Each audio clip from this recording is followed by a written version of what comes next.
Hello everyone. आज की video में हम डिस्कस करेंगे कुछ ऐसे बेसिक पॉइंट्स के बारे में जो कि हर किसी को पता होना चाहिए। यहाँ पे जो ये पॉइंट लिखे हुए हैं वन बाय वन करके इनके बारे में हम डिटेल में डिस्कस करने वाले हैं। तो चलिए वीडियो को स्टार्ट करते हैं और वन बाय वन करके देख लेते हैं ये क्या क्या पॉइंट्स हैं। सबसे पहले देखते हैं ब्लड के बारे में।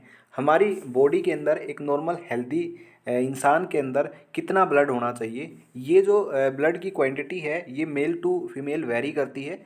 मेल्स के अंदर थोड़ा सा ज़्यादा ब्लड होता है एज़ कम्पेयर टू फीमेल्स। तो मेल की अगर मैं बात करता हूँ इसके अंदर नॉर्मल जो ब्लड की जो रेंज है वो होती है 5 से 6 लीटर। तो ये नॉर्मल रेंज होती है। फीमेल के अंदर 4.5 से 5.5 लीटर ये नॉर्मल रेंज होती है।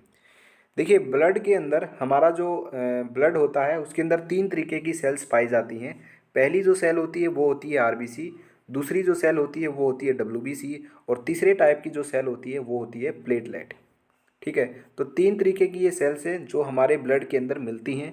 आरबीसी का मतलब होता है रेड ब्लड सेल्स और डब्ल्यूबीसी का मतलब होता है वाइट ब्लड सेल्स और तीसरी तरीके की जो सेल है वो है प्लेटलेट।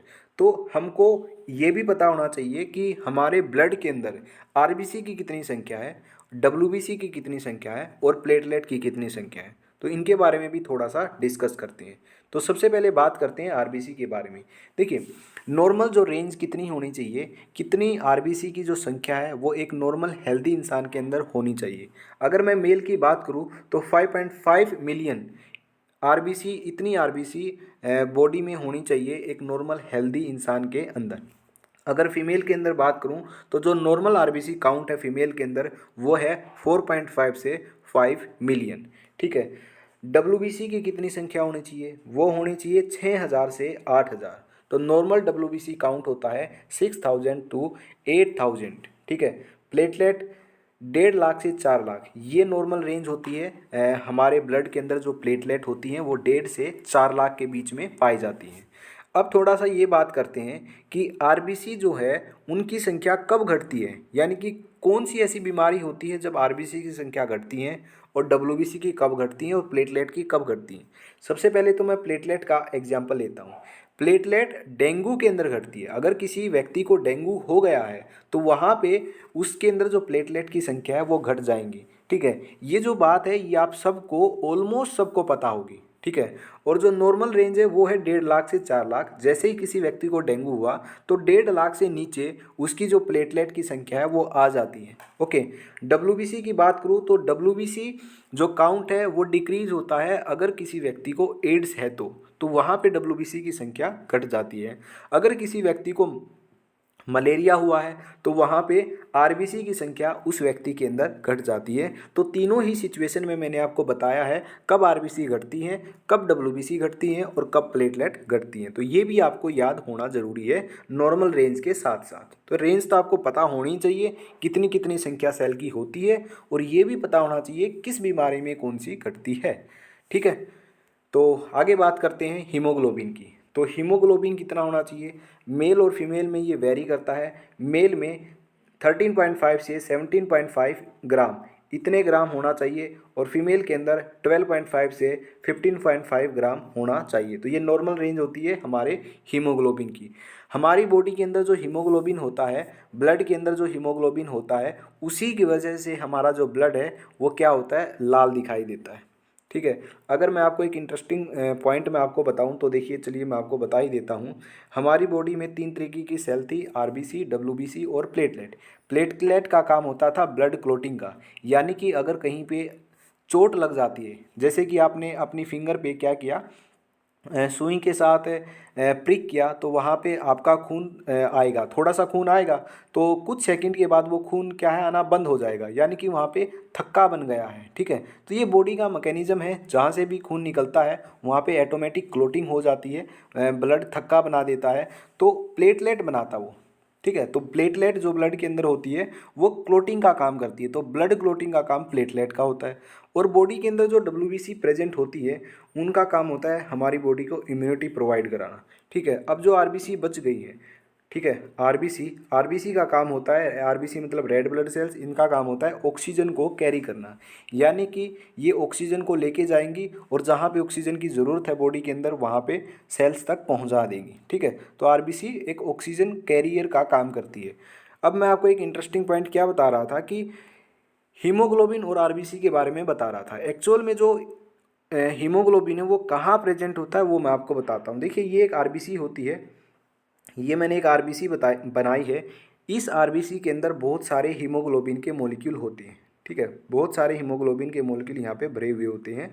और अगर मैं स्पेसिफिक बात करूँ कितने मॉलिक्यूल भरे हुए हैं, तो एक आरबीसी में 280 मिलियन, समझ रहे हो, मिलियन कहा मैंने, 1 मिलियन यानी कि 10 लाख, तो 280 को 10 लाख से मल्टीप्लाई करो, इतने मॉलिक्यूल इस एक आरबीसी में भरे हुए होते हैं, ठीक है। तो जो ये आरबीसी है इसका काम ऑक्सीजन कैरी करना होता है, ओके।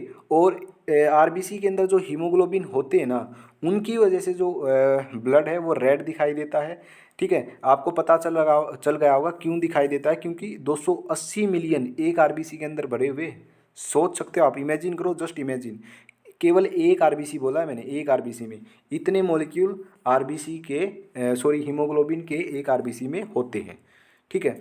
अब हीमोग्लोबिन का क्या काम होता है, देखिए आरबीसी का जो काम है वही हीमोग्लोबिन का। एक्चुअल में आरबीसी है ही क्या, आरबीसी एक हीमोग्लोबिन से भरा हुआ थैला होता है, ठीक है। जो एक हीमोग्लोबिन का मॉलिक्यूल होता है ना, वो 4 ऑक्सीजन मॉलिक्यूल्स को कैरी कर सकता है।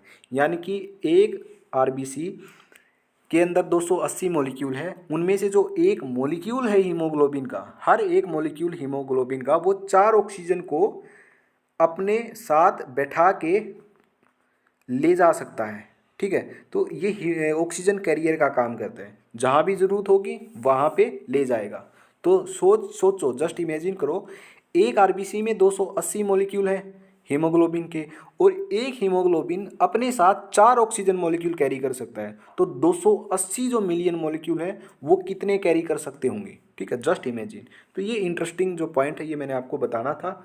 तो आगे बात करते हैं ब्लड प्रेशर की।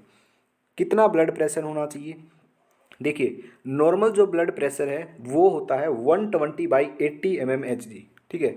अगर मैं एडल्ट की बात करता हूँ तो ये नॉर्मल ब्लड प्रेशर जो माना जाता है 120/80 mmHg माना जाता है। अगर न्यूली बोर्न बेबी की बात करूँ तो उसके अंदर जो नॉर्मल बीपी होता है वो होता है 90/50 mmHg। अगर मैं ओल्ड एज की बात करूँ, यानी कि बहुत ही ज़्यादा उम्र हो गई है, 55 से 60 साल से ऊपर हो गई है ओल्ड एज की, तो वहाँ पे अगर ब्लड प्रेशर मेजर करने के बाद ये रेंज मिलती है 150 से 90 मिलती है, ठीक है, 150/90 मिलती है, तो ये नॉर्मल रेंज के अंदर इंक्लूड कर लिया जाता है। क्योंकि होता क्या है, जैसे जैसे ओल्ड एज होती है वैसे वैसे जो हमारी जो ब्लड वेसल्स हैं वो क्या होने लगती हैं, सख्त होने लगती है, जिसकी वजह से ब्लड प्रेशर ऑटोमेटिक बढ़ जाता है।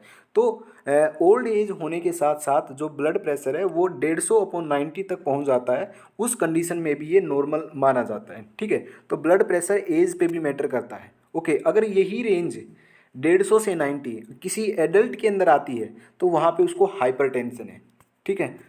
तो वहाँ पे उसको अपना लाइफस्टाइल चेंज करने की ज़रूरत है, एक्सरसाइज करने की ज़रूरत है, ठीक है। तो अगर ब्लड प्रेशर नॉर्मल, तो मैंने आपको बताया ये तीनों ही कंडीशन है नॉर्मल वाली, ठीक है। तो तीनों कंडीशन में अलग अलग लिखा है। अगर न्यूली बोर्न बेबी है तो ये नॉर्मल होगा, अगर एडल्ट है तो ये नॉर्मल होगा, ओल्ड एज है तो ये नॉर्मल होगा। तो हम कंसीडर करते हैं एडल्ट एज का, तो सारी जो वैल्यू नीचे दोनों वैल्यू हैं वो एडल्ट एज की हैं। अगर एडल्ट के अंदर 120/80 है या इससे कम है, 120/80 से कम है तो ये नॉर्मल होगा। अगर 120/80 से ज़्यादा है तो वो होगा हाइपरटेंशन, ठीक है। जैसे कि 140/90 है वो हाई माना जाएगा, यानी कि उसको हाइपरटेंशन है, उसको एक्सरसाइज करने की ज़रूरत है, उसको अपना लाइफस्टाइल, अपना अपना खाना पीना सब चेंज करने की ज़रूरत है, तभी उसका जो बीपी है, ब्लड प्रेशर है, वो कंट्रोल में आएगा। अगर 150 से 95 mmHg इतना ब्लड प्रेशर मेजर हो रहा है तो इसका मतलब वेरी हाई है, तो डॉक्टर से मिलने की ज़रूरत है, वहाँ पे मेडिसिन लेने की ज़रूरत है, ठीक है। तो ये वेरी हाई ब्लड प्रेशर के अंदर इंक्लूड किया जाएगा। अब यहाँ पे एक दो चीज़ें और मैं आपको बताना चाहूँगा। पहली चीज़ तो ये कि 120/80 mmHg ऐसे ब्लड प्रेशर लिखा जाता है। अब ये जो 120 है ये क्या है, 80 क्या है, ये क्या है। देखिए 120 जो ऊपर वाला होता है वो होता है सिस्टोलिक ब्लड प्रेशर, नीचे वाला होता है डायस्टोलिक ब्लड प्रेशर। तो 120 is the systolic blood pressure and 80 is the diastolic blood pressure. अब बात यह आती है कि सिस्टोलिक ब्लड प्रेशर क्या है और डायस्टोलिक क्या है, क्यों इनको अलग अलग बोला गया है। देखिए, जब हमारा जो हार्ट है जब वो कॉन्ट्रैक्ट करता है ना, तो ड्यूरिंग